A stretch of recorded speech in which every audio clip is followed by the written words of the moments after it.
Hey, it's Todd from Civil coming at you with another Student Activity Packs video. Today we're looking at our 8th grade chemistry unit. Here's the bag that the students are gonna have at their home, and here's the components that are in the bag. Before we get into the activities, remember to look in the video description for a link to student resources and other things you might need.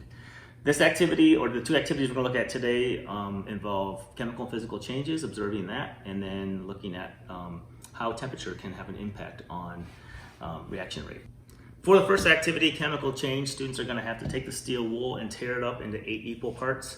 They're going to use that to place it in a cup of water to make some observations. This is all part 1 of the exploration. Students are going to let that sit overnight, and about 24 hours later, it will look something like that. And again, we would like them to look at it 24 hours later, but also, since it's at home, have them have it set out for a couple days and they can look at it every day because things will continue to change over time.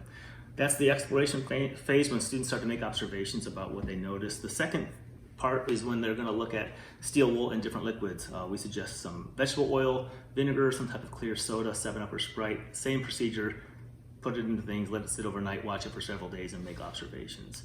Third part is when you get to introduce the idea of chemical change and a physical change and introduce the definitions, and students can go ahead and make some observations and share some evidence that they have witnessed a chemical change occur.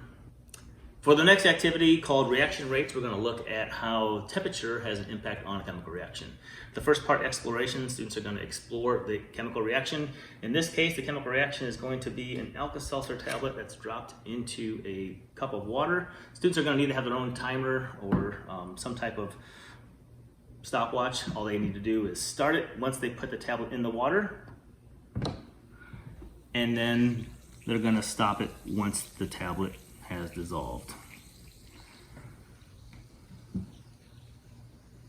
That's part 1, to understand what the chemical reaction is that we're talking about. Part 2 is when we're going to look at different effects of different temperatures using the exact same setup and the exact same system, but this time we're going to change. We're going to have room temperature water, cold water, which they can get some ice and make some ice cold water, and then hot water. For hot water, turn the spigot on hot and just fill it up with the hot water that comes out of the faucet. No need to heat the water up, anything beyond that.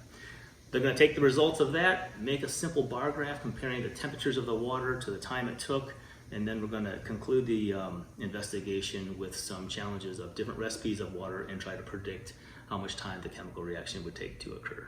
Hey, have fun with these activities and keep us informed. Reach out to us with any questions, comments, or concerns at civlearning.org. Thanks.